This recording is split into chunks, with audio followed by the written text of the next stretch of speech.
พอดีมาเฮามาเฮาขึ้นต้นเสือกอีกนี่พี่น้องเพราะว่าเฮาเนี่ยเห็นอยู่เทิงฝนแดดเบิ่งเจ้าไปหาเอาไหมโอ้ตัวหน่อยนึงหรอก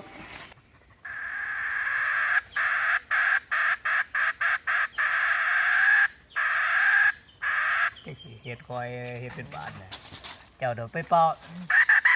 ถึงจะสีเด้อไอ้นี่มันบ่อยากข่าวจำ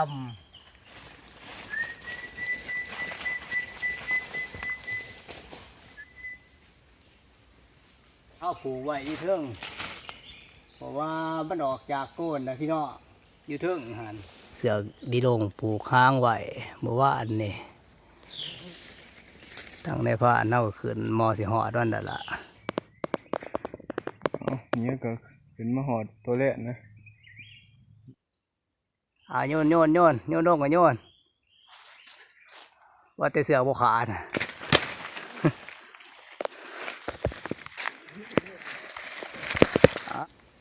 ที่ใส่สองแหลมแต่ว่าโตน้อยก็ซ้ำนี่ละกันว่าโตใหญ่อาจสิพึ่งกว่านี้สบายดีพี่ๆน้องๆทุกคนเด้ออันมาพบมาพอกับนายพระอีกตามเคยเดือนนี้ก็ดาลูช่วงเดือนหาคอยต่อเดือนทุกเดือนฝนโตห้วยใหม่พอดีกับส่วงเฮาครัวแล้วแต่ว่าเฮาเลยต่อมาเพราะว่าฝนตกเมื่อคืนบ้านนี่ยังเปียกยังซุ่มเฮาต้องหล่อครัวแล้วมาเบิงจะว่ามาได้ไล่ขึ้นนี่เฮาขึ้นต้นกกกินนกนี่เฮาขึ้นไปเทิงพวนเฮาไหลไปเห็นอยู่เทิงพวนเพราะว่าเป็นโกนเก่าบ่าเฮาดึงหางบ่ออกเฮาก็ได้เอาเสือกไปผูกหางไว้อยู่เทิงพวนมื้ออื่นเฮาจังสิเอาควันมาปั๊มเพราะว่าห้อยนี่มันคือสิมีหม่องสองตัวห้อยนี่เพราะว่าห้อยใหญ่ห้อยน้อยยังเบิ่งบัดวิราปั๊มมื้ออื่นพุ่นละปัญหาว่ามันมีสองตัวเพราะว่าเฮาตั้งแต่ละเที่ยวมาเฮาไล่ขึ้นคันมีห้อยระลับรุ่นน้อยรุ่นใหญ่จังซี่นี่เพราะว่ามันมีสองตัวเฮาเคยปั๊มเห็น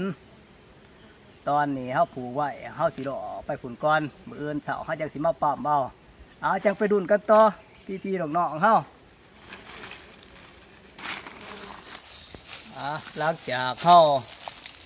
พอตัวนั้นขึ้นก้งใหม่เพราะว่าเฮาเอาบัวไหลเฮาได้เอาเสือผูกไว้เฮาก็ได้หล่อมาอันนี้ก็เป็นชั่วโมงเด้อ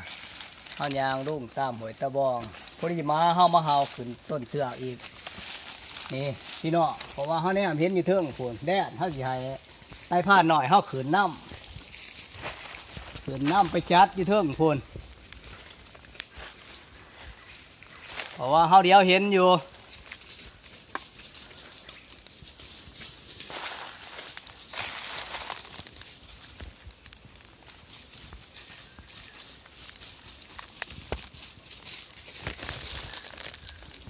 ขึ้นไปครับพ่อเอาบ่วงคล้องกับคล้องเด้อมันดำอยู่งาเดียวโผ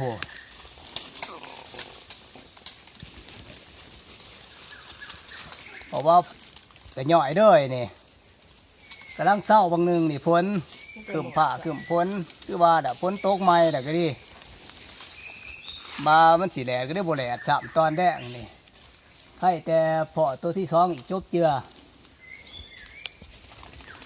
อย่าตัวทำเบียดแต่ที่เอาควันมาปั๊มอื่นพุ่นอ่ะไปเฮายังอีกตัวอยู่หันเรียกว่าสองตัวบอกเขาหูนะฮะตอนนี้ทั้งในผ่านทั้งจัดที่เทิงทั้งตกลงนี่พี่น้องเบิ่งเจ้าไปหาเอาไหมโอ้ตัวหน่อยนึงหรอกประมาณโดบไปนี่คือเพราะว่าม้าเข้าม้าใหม่นี่แต่พี่น้องแต่ลังเอามาแอบนี่กายดันม้าเก่าเข้า3 ตัวมาที่ว่าตัวคล้องแท้หัน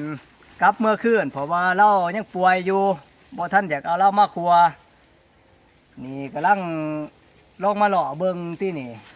พอได้แอบมาใหม่น้ำตอนนี้เฮาสิรอไปทั้งค่อนเพิงพุ่นเด้ออยากไปเบิงไปส้มกันอยู่พุ่นต่อนี่เฮาหล่อมากกำลังเพาะ2 ตัวที่2ที่นี่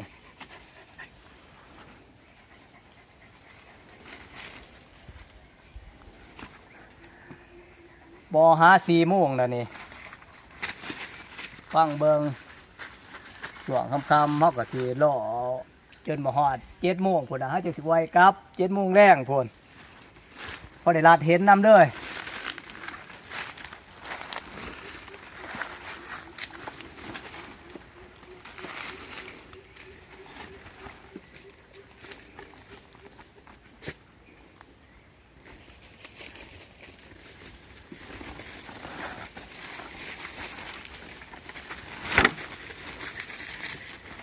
น้ำกินเท่ากับซื้อ2 ตุกให้แน่ตั้งแต่ว่าบ่แหลดที่คือสิบ่เปลืองน้ำปานใดดอก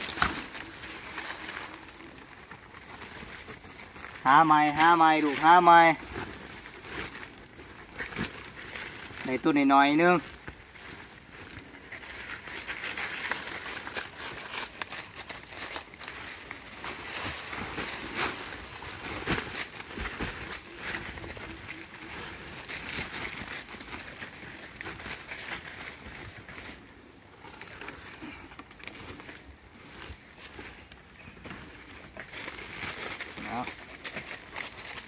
ส่วนคุยละกินเบิดได้ตุกนั่นละขึ้นไปก็อยู่ป้ายเดียวๆพวก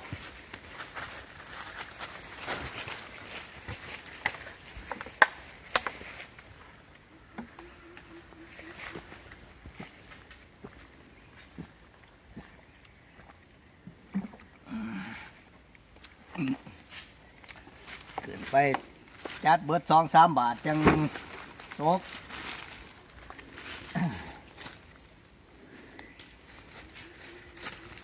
ได้แหละในผ้าหน่อยเขาลงมาแล้วว่ามาเลยไปก่อนได้นี่ในผ้าหน่อยก็ต้องเอามาพึกคือกันนะ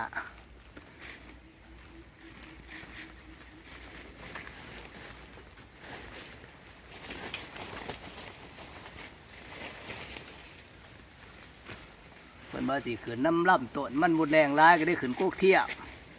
เพิ่นยังขึ้นได้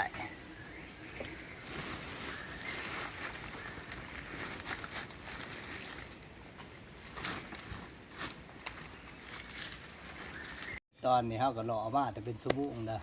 พี่น้องเขาหล่อนำล่ำหวยก้อนเพิงเขาสีดอไปใส่ยอดมันผุนนะบอลตีนผู้ผุนเขาจังสีดอคอยโค้งไปเพื่อทั้งดูสีผุนมาจักจังถาเบิ่งถาส้มน้ำกันว่าเขาสีโค้งไปจังใดมาจังใดแต่สถานการณ์มันคือกันไปดุนกันต่อ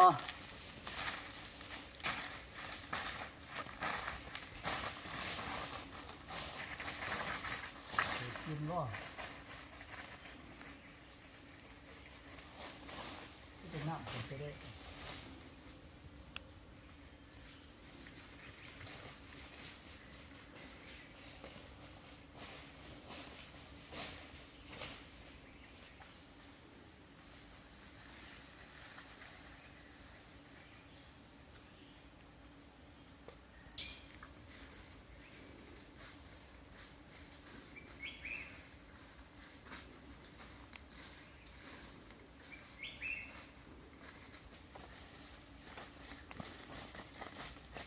ถือกินเมื่อกี้นี่ที่มันถือกินขมเมิดคือผ้ากันน้ำเมื่อสุดเด้อเดี๋ยวดิไปแหงได้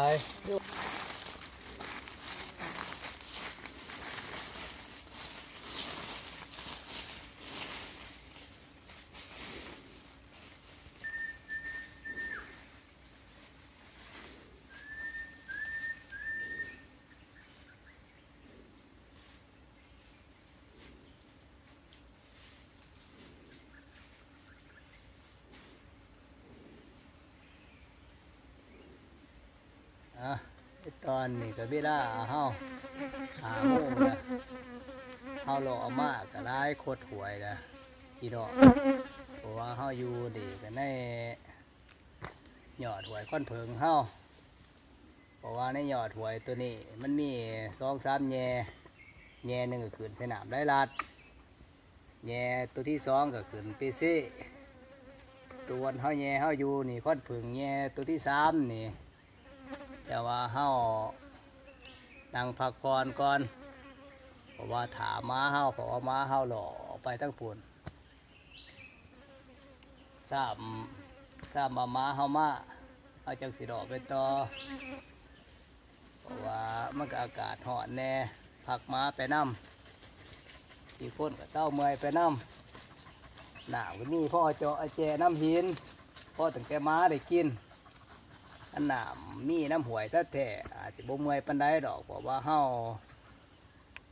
ได้อาบน้ำได้พ่มโตนไปน้ำอันนี้ที่เพราะว่าฝนตกใหม่มันยังแห้งกระแดงอยู่เอาสิดอกพุ่นดาไปทั้งพุ่นดาทั้งฤาษีพุ่นดา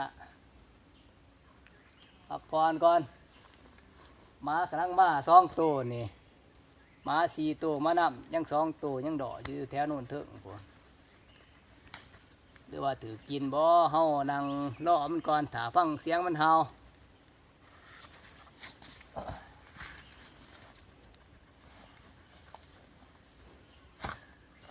หอดได้ก็แนวฝนกำลังตกเนาะอันนี้ว่าโบแลดปันได้ได้นี่ปานนี้ยังเอาแต่น้ำกินได้ผ่านเฮาเอาเบิ่งอยากคือกันได้นี่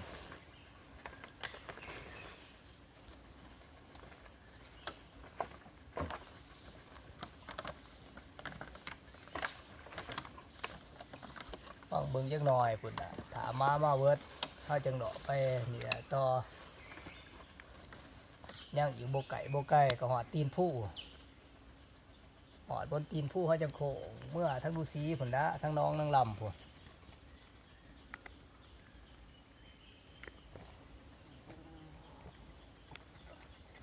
เพราะเขาได้รับเห็นน้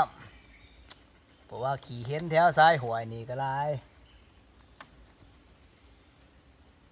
แต่ว่าฟังเบิง2-3 วันจังสิมาภาพมาควงกันขึ้น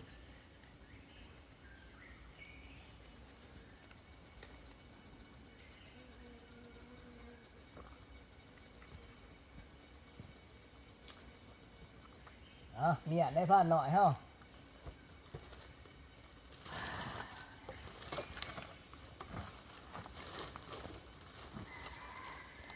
เสียงไก่ป่าคัน ขันตะกุน ฮะ ขันตะกุนนั่นน่ะ บันได้ผ่านนี่ว่าบันหัวไฟจะบ่ได้มาสมบูรณ์ โอ้โหก็หนาวซ้ำทีนี้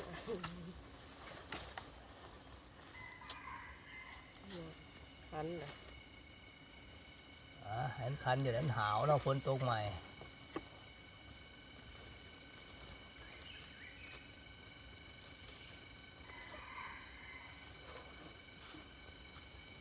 หรือว่าหมักย่างปลาบ่แต่ยัง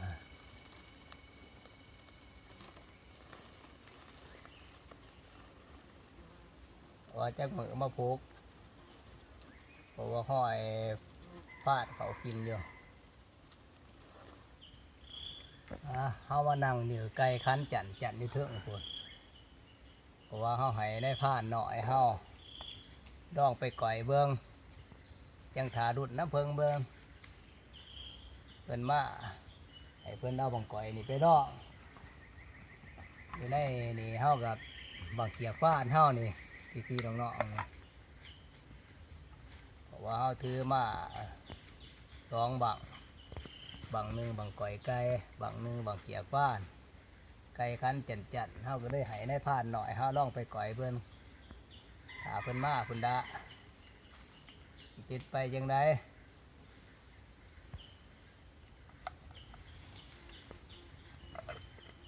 ฟังเสียงเพิ่นเบิงเพราะว่าเพิ่นสิได้จัดอยู่บ่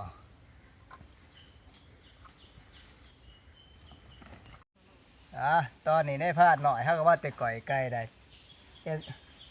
จังได๋ตั้งได้พลาดเฮาแต่บ่มาบ่ โอ้ยมาอยู่มาไปก่อนพี่น้อง โอ้ยเดี๋ยวแล้วดอกของในหมาตัวนั้นมันยังบ่ทันลงมา ไปว่าเฮาซ้ำไกลพวกมา บ่จะเป่าก็จะสีทางจีจะเป่าก็ตรงอันนี้นี่ล่ะตอนขึ้นน่ะก็คือทางอยู่สิ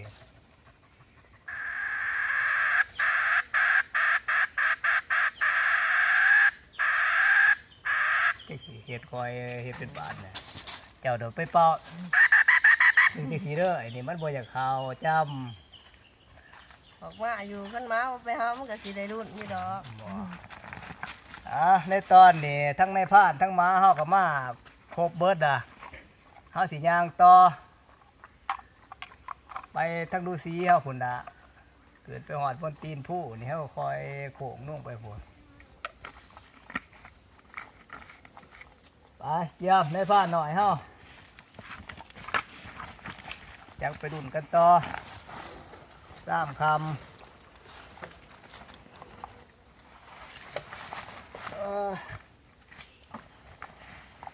ไปสูบไป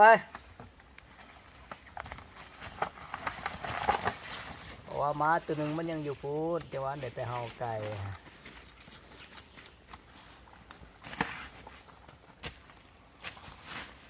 ไปยัง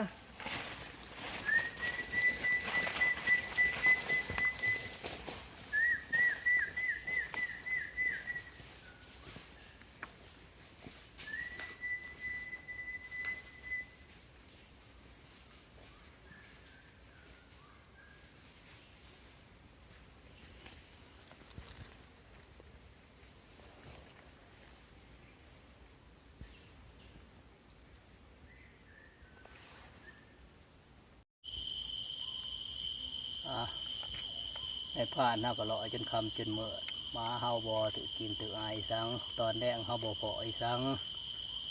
ตอนนี้เฮามาหอดหน้าละ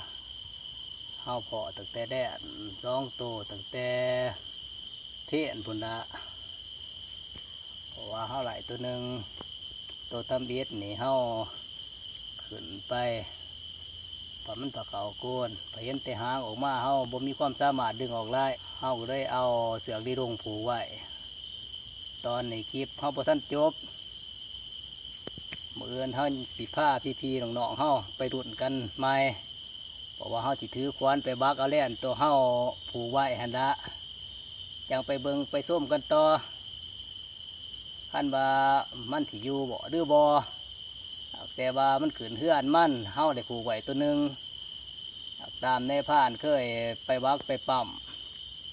บอกว่าขั้นบามันอยู่เฮือนมันหันมันมี2 ตัวนี่จะไปรุ่นกันเบื่อเจ้าสบายดีพี่น้องทุกคนตอนเศร้าๆนี่ก็เป็นมือที่2นะ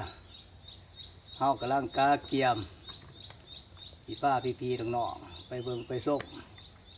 สิไปบักเอาแล้วนี่ควรเฮาสิไปหาตัดละเพ็ดควรงอก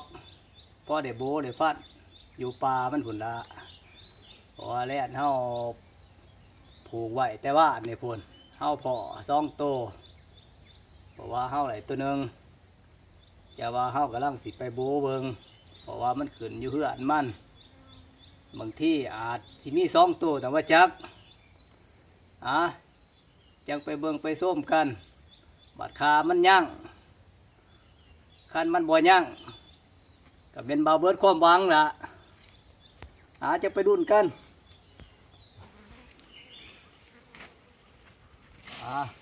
ตั้งไรผ่านเฮาเอามาหอดต้นบอนแดนคืนเฮาบาสีปั๊มแต่เฮาผูกไว้ที่เทิงเพราะว่ามันออกจากโกนนะพี่น้องอยู่เทิงหันแต่ว่าเฮาสิให้ได้ผ่านเฮาขึ้นไปเอาตัวแดดเฮาผูกไว้เพราะว่าออกจากโกนนะหากจะได้เฮาก็สิปั๊มมือกันคือเก่าหันละ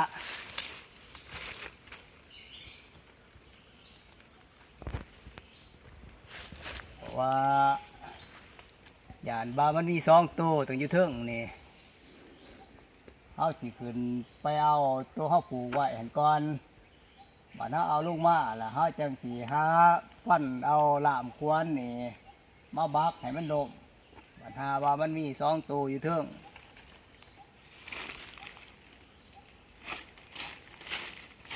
ขึ้นจังได๋ผ่านเฮาตอนนี้ทั้งในผ่านเฮากำลังสิขึ้นไปเอาพี่น้องเพราะว่าเฮาเอาเสือกดิลงผูกค้างไว้เมื่อวานนี่เฮาผูกติดเครือไว้บัดเฮาว่าตอนเช้าเฮาว่าสิมาปรับมาวักเพราะว่ามันออกจากโกนนั่นแหละเฮาสิขึ้นไปแก่เอาก่อนเฮาแก่ไหลแล้วเฮาลงมาเฮาจังสิหาฟันเอาหลามควรเฮาจังสิมาปั๊มโบเบิงอีกเพราะว่าเฮาเคยปั๊มตั้งแต่ละโตคันมันอยู่เฮือนมันมี2มี3แต่ว่าเฮาสิร้องเสียงเบิงเฮาสิปั๊มเบิงบัดหาเฮาโศกดีได้2ได้3ว่าจักเพราะว่าเฮาเอาเสือกที่ลงผูกติดเครือไว้และเฮาดึงออกบ่ไหลเมื่อวานนี่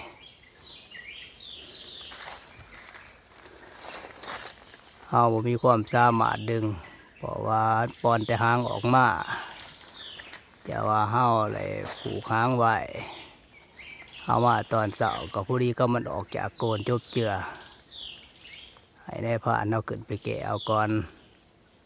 ทั้งในผ่านเฮาขึ้นมอสิฮอดวันนั่นล่ะ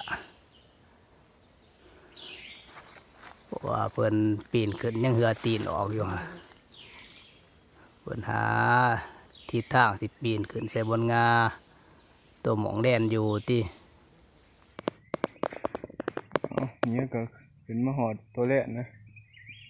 เนาะเอาผูกแก้วไว้ตั้งแต่ว่านนี่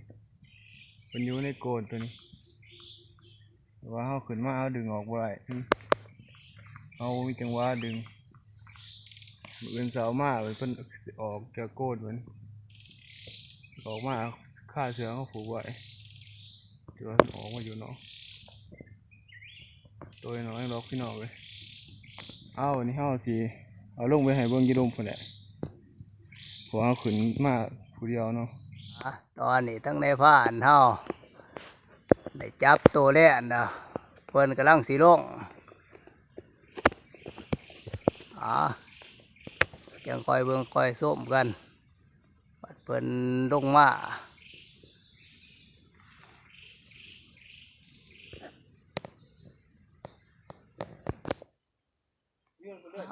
ตอนนี้ทั้งในผ่านเฮาสิโยนแดนลงเพราะว่าเพิ่นใส่ซอกเรียบร้อยแล้วโยนลงก็โยนว่าแต่เสือบ่ขาด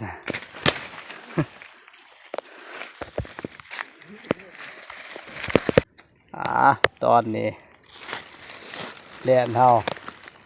เพิ่นก็ได้ถีบลงมาหอดดุมเด้อพี่น้องเฮาตัวบ่ใหญ่หรอก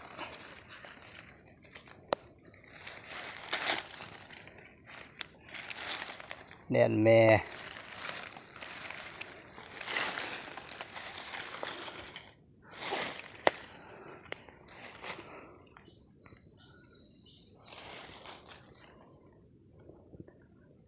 ทางในผ่านเรากำลังสิลงมาจะใส่เพิ่นไปพันเอาหลามขวานเอา7 ขวานงอก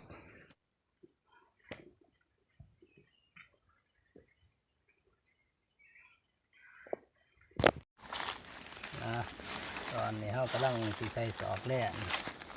ทางในผ่านเขาก็ลงมาละเขาใส่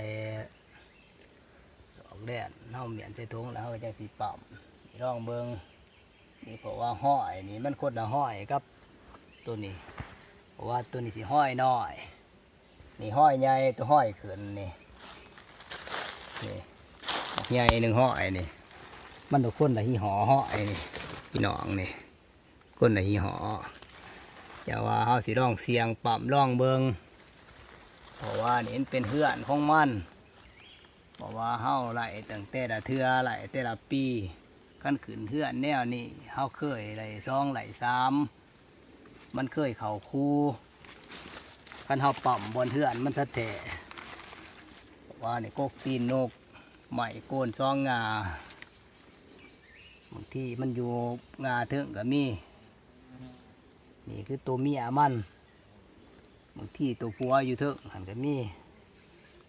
มาเสียงมาดุดเบิ้งน้ำกันนะพี่น้องๆเฮาบันหาเฮาโศกเฮาดวงดีบ่จัก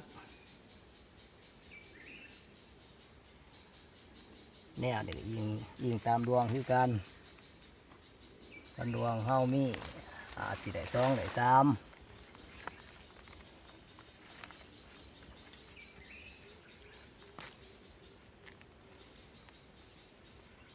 เพราะว่าเฮาหล่อว่านก็จนคำจนเหมือนเฮาบ่พอเฮาพอตั้งแต่สองตัวนี่พอตั้งแต่เทียนพุ่นละเฮาหล่อมาเฮาพอตัวนี้ทำอีททำอเฮาจะว่าเฮามันปอนหางมาออกคานี่เฮาบ่มีความสามารถดึงแต่ว่าเฮาได้เอาผ้ามาปาดนี่เฮาก็เลยเอาเสือกดีโดงผูกไว้ใส่เครือไว้อยู่เถิง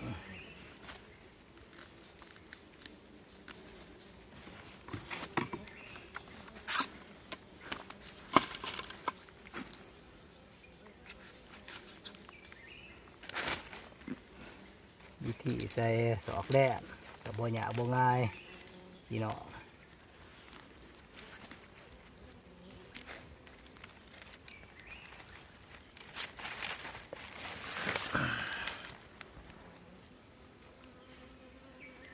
เอาทบปางแอมันมาอันสี่เอาว่อนปอนเขาก้อนเนี่ย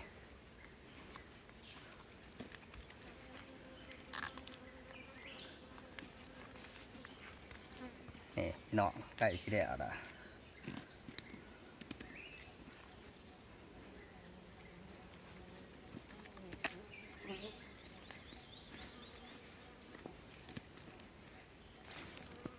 นี่ห้าแล้วนะการทาหยาดมันรู้เท่าค่านี่มันก้อกันอีกนี่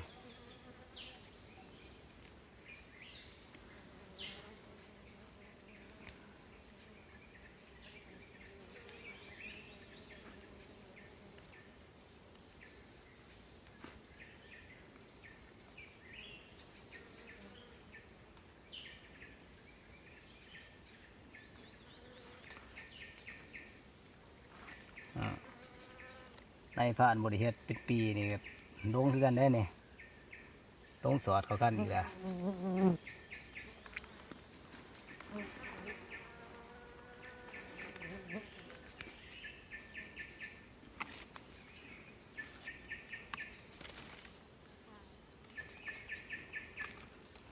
อ้าวเดี๋ยวนะพี่น้องวิธีใส่สอกแหลนแต่ว่าโตน้อยก็ซ้ำนี่ละกันว่าโตใหญ่อาจสิพึ่งกว่านี้ตอนนี้เฮาสิเมียเนาะเขาทุ่งเฮาจะเอาขวานเฮาออกมาก่อนบัดนี่ไปหาพันดาบมันมาเห็ดซอพอได้ปั๊มนี่แต่ว่าใหม่ก็ใหม่โกนนี่หรอกอาจจะเบิ้งดอกปั๊มก็ดีปั๊มเชียงเบิ้งอีกเบิ้ง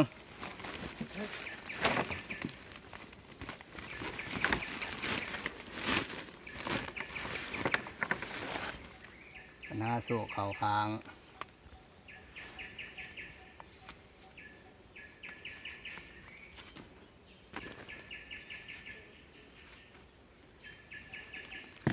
นี่มาควันเฮา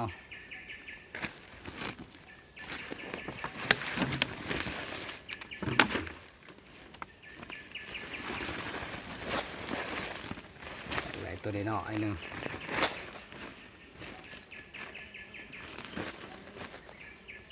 ตอนนี้ก็ตัดหลามควันมาละพี่น้องเพราะว่าเขาสีควันใส่ยังสิเพราะว่าควันเถาเกาเพิ่นควันโบราณควันงอกเพราะว่าเพิ่นเขาป่าเขาดงเพิ่นบ่ได้ถือหลามมาถืออันดอกเพิ่นไม่ถือแต่หมากันมา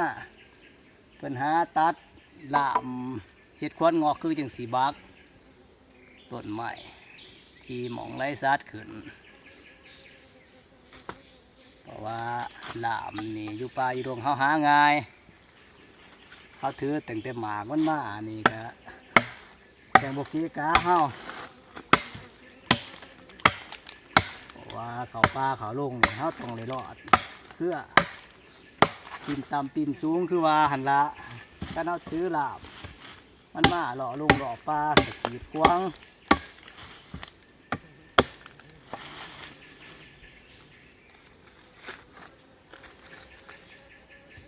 เอา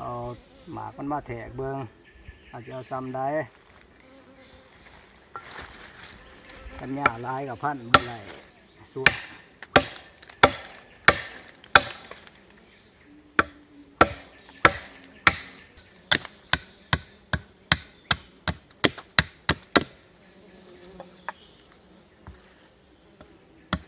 อยากลายเกลือ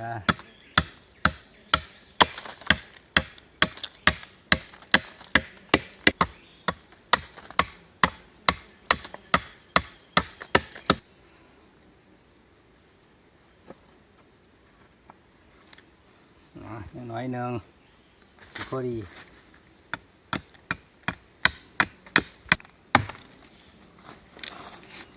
ตอนนี้เขาก็เฮ็ดแล้วล่ะเขาโยรังอยู่แล้วเด้อ